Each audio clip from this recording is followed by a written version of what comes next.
I don't think of this as the part of liberalism right now, or the part of the Democratic Party or the left, whatever you want to call it, that is unsolved for. I don't think that we lack stories. I don't think we lack that vision. Wow.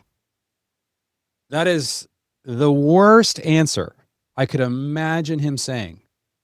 They are so lacking a vision. They do not have a story. No story, no vision. Like, this is so strange to me. Ross is trying over and over again. Tell me the story. Tell me the vision. Tell me the good life. Where are you taking us? What do you want? What is that vision? And he can't tell us. And then after he can't tell us, he tells us that they don't need to come up with one. They don't need to believe in one. This is so strange. But when we finally get those answers, wow, are they underwhelming? And they're also dangerous. Hi, welcome to Jeremy Pryor's podcast, or what I like to call Jeremy Pryor Unfiltered. I'm his daughter and producer, Kelsey Gall, and we are excited to bring you seasons of content all the way from Tolkien to theology, from business to family. If you like to contemplate deep philosophical ideas across a wide range of topics, you've come to the right place. Make sure you give us a follow so you don't miss out on future episodes.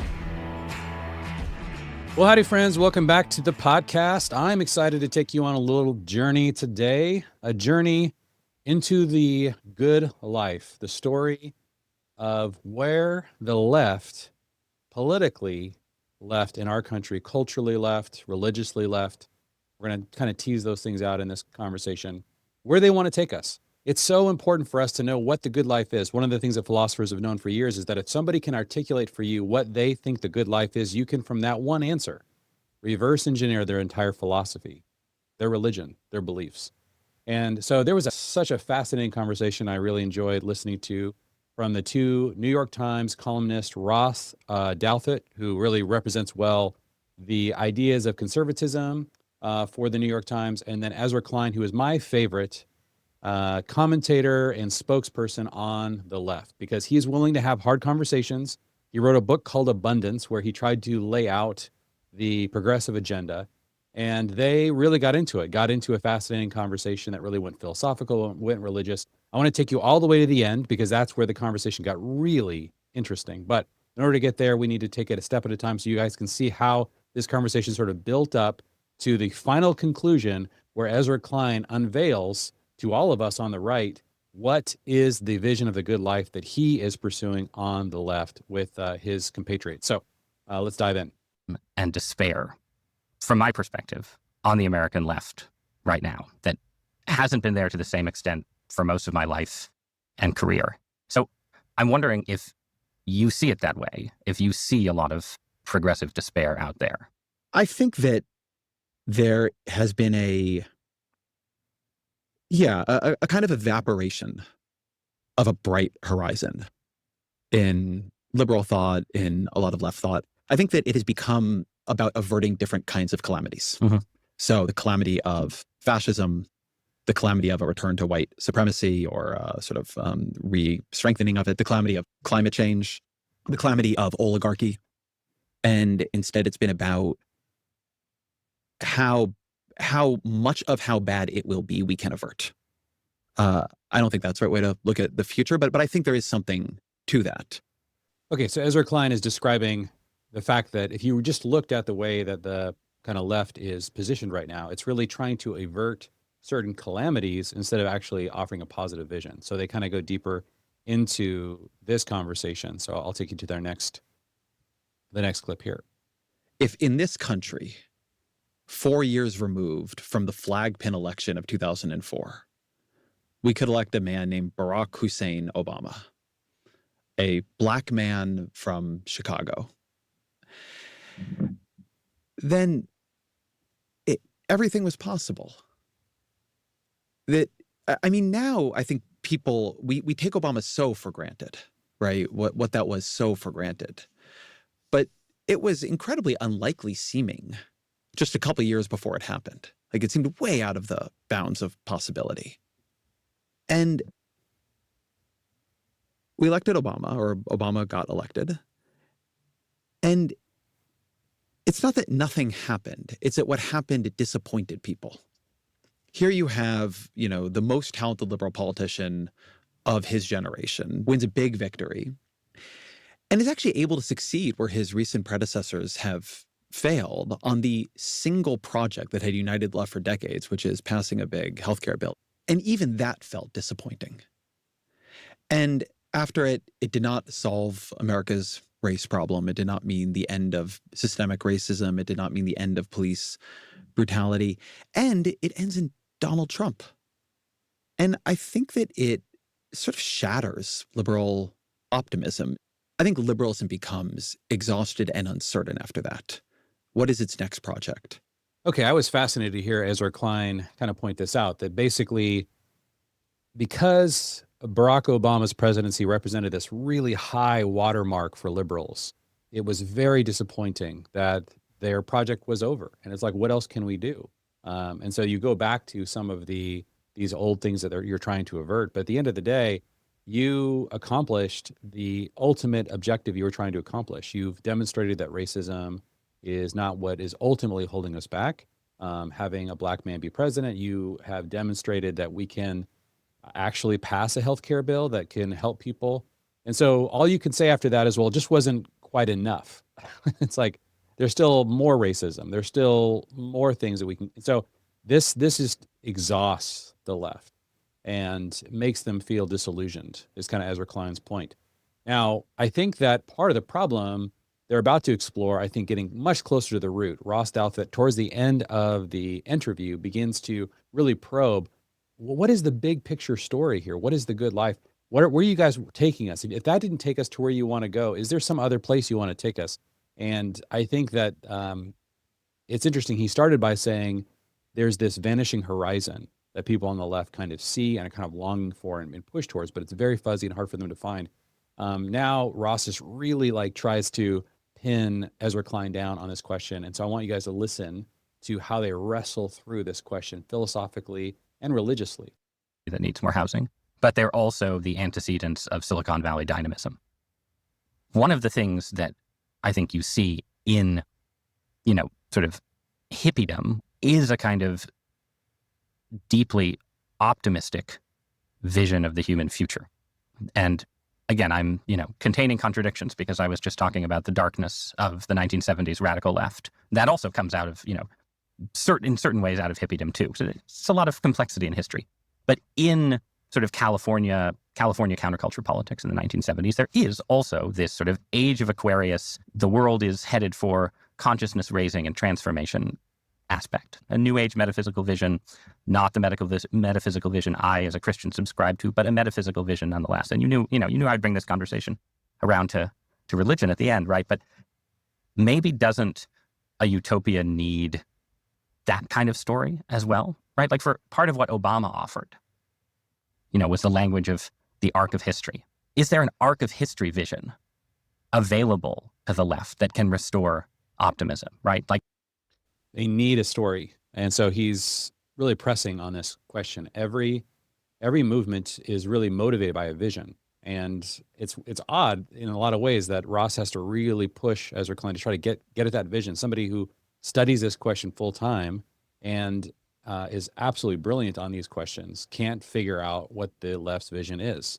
Like cosmic hope, not just hope in technology alone, but hope in the ultimate horizons of the human species. I don't think where the mainstream of the Democratic Party is going to get its teleological structure of politics is going to be from the hippies' age of Aquarius consciousness raising. I don't think it's going to be at this point from Christianity or Judaism or Buddhism. I do think that there. Listen to what he just said there. I think that's really an incredibly important admission. So he's saying the teleological structure. Teleology is the philosophy of what are you aiming at? What's the purpose? What's the end? He said, we're not going to find where we're headed, what we care about, the end of what we're doing in the hippies of the 1960s and 70s, age of Aquarius. So New Age is off the table. Christianity is off the table. Buddhism is off the table. It's like, wow, you've just taken off the table all of the tried and true, long-standing places where people have been able to at least find a vision for the future. So, wow, is he going to unveil some new way that we're going to find a vision of the future that we've never heard of before?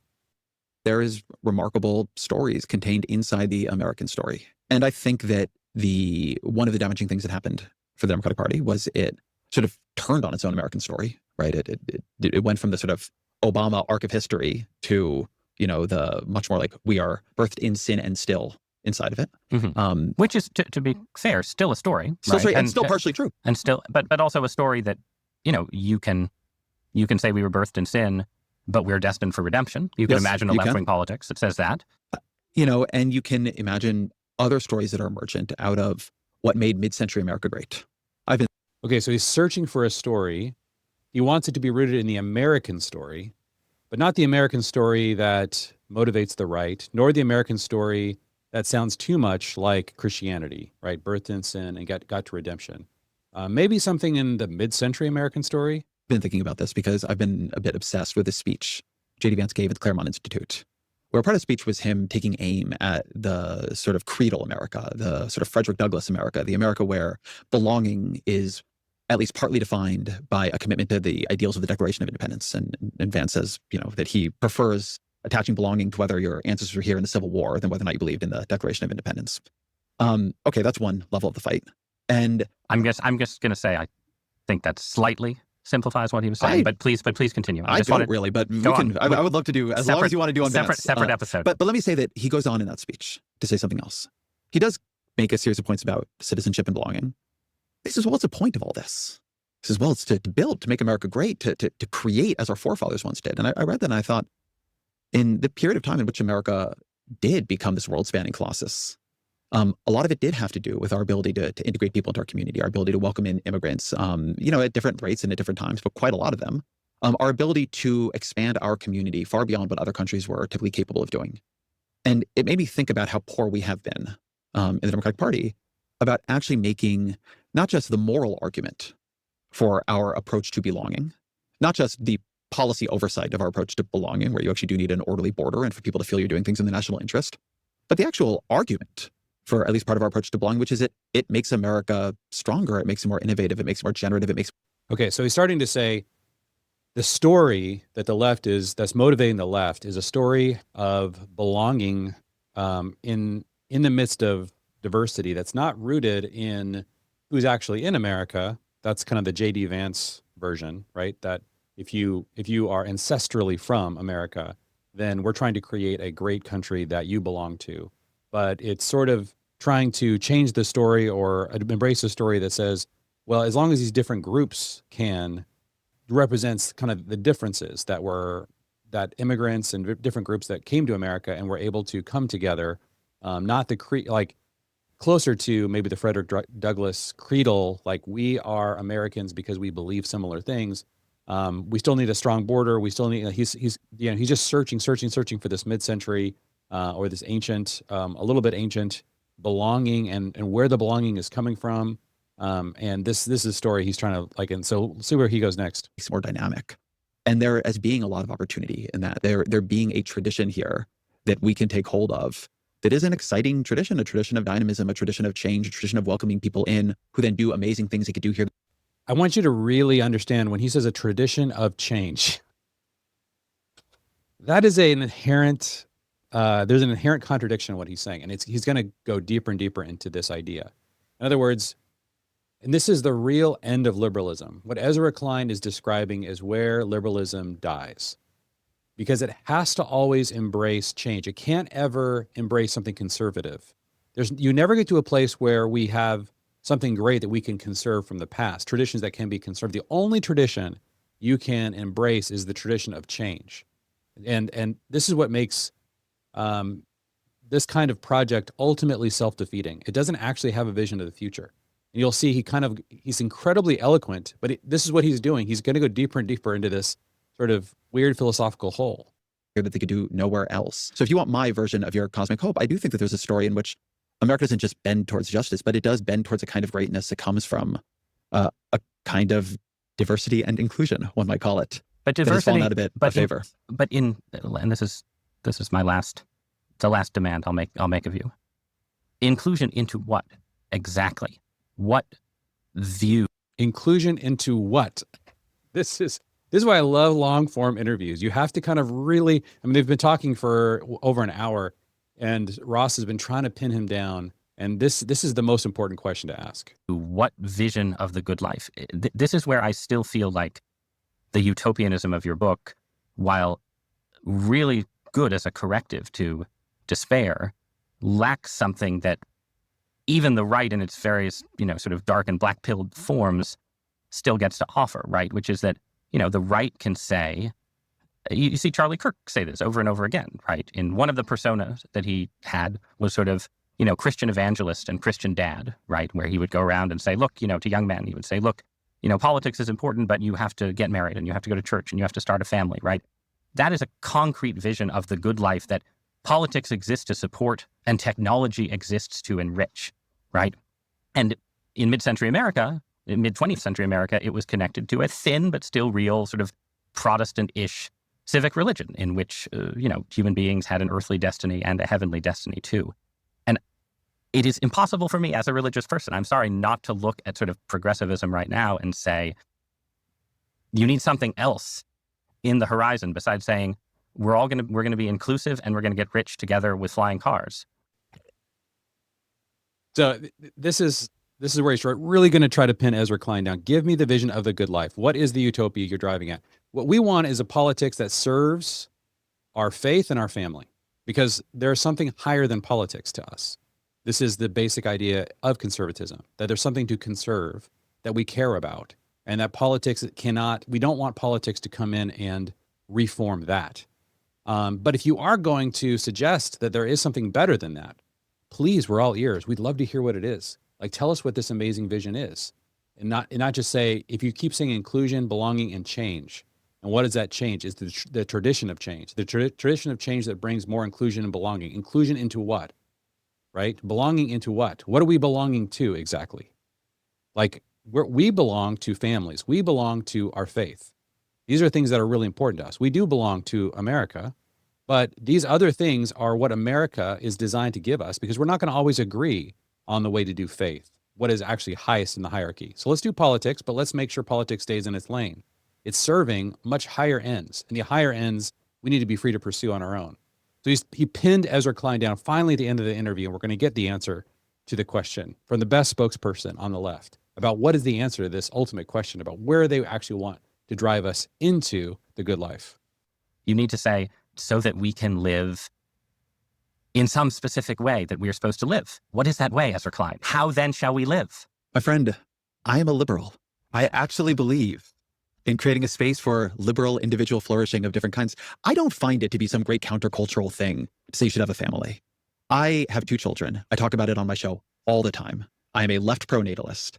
I don't believe it has been a great advantage of the rights in politics. That some other people say it's good to be a dad, and nor do I believe it's a great advantage of mine. I think that if you want to see, like, Obama is good at the politics of a family, and Pete Buttigieg is better at it than anybody currently on the right, because I think to him, it is a more remarkable thing that he has children and he has a husband than it is to anyone virtually in national politics. So hold on. But Buttigieg and Obama are both in liberal, left-wing progressive ways steeped in the language of I agree, but Christianity. I think what I'm saying to this is that I don't think of this as the part of liberalism right now, or the part of the Democratic Party or the left, whatever you want to call it, that is unsolved for.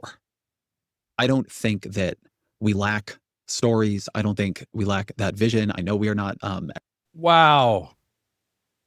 That is the worst answer I could imagine him saying. They are so lacking a vision. They do not have a story. And when you tell the story, tell these really, really compelling stories about faith and family, they're like, we don't want to be associated with those things. Yes, we can talk about them like personally. I am a liberal. I am just for more freedom, more individualism, more change, more progressive. No story, no vision. Like, this is so strange to me. It's so clear. They just spent an hour, and it was so clear that there was a lack of vision. And Ross is trying over and over again, tell me the story, tell me the vision, tell me the good life. Where are you taking us? What do you want? What is that vision? And he can't tell us. And then after he can't tell us, he tells us that they don't need to come up with one. They don't need to believe in one. This is so strange. As rooted in religious faith as you would prefer us to be, I think our failures have been elsewhere. And so Abundance is not a book about everything. I don't really want to tell you where you got to drive your flying car. That's not, in this particular spot, my role. I actually have ideas that we'll see what forms they come out, about what it means to be in a national community together. I think that's closer to the kind of thing you're asking. But I do think I do think believing in change and believing in this country is an adventure. That's it. That is it. That is it. Believing in change. That's a religion.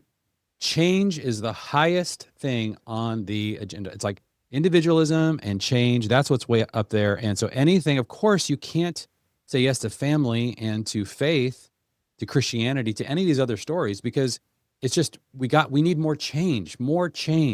Just change itself. Change to what? No, don't ask me that. Change to where? No, don't ask me that. It's just change. It's the adventure of change. It's an exciting thing. And yes, we need much more than that to make meaning out of life. But I think there's a lot that politics should make meaning out of. I think it should make meaning out of us as a nation. I think it should. So this just gets word salady because there's no answer. All right, guys. So I just wanted to explore that a little bit. I find this kind of conversations fascinating. I think we really do need to understand each other. I want to understand like the philosophical underpinnings of both sides. And so I have tons of respect for Ezra Klein for coming on these shows and actually sitting there long enough to give us actual answers to the deep philosophical questions that we have about what is driving you. But when we finally get those answers, wow, are they underwhelming? And they're also dangerous. I don't want to be led by policies that want change but don't know where they're taking us. They don't know where that change is going. I don't think that change itself should be a religious philosophical conviction at the top of the hierarchy. I think that that's very odd. I think that there are times when change is really important because we need to get somewhere, and times where conserving things is really important because we got somewhere that needs to be protected. That's a proper understanding. But the only way you can govern which of those moves is better, which one we need to take, is you have to have a vision, a story, an understanding of the good life and what's actually at the top of the hierarchy. And the left doesn't have anything like that to fight for. And so there's deep disillusionment dropping on the left, and people are going to come and start looking for stories.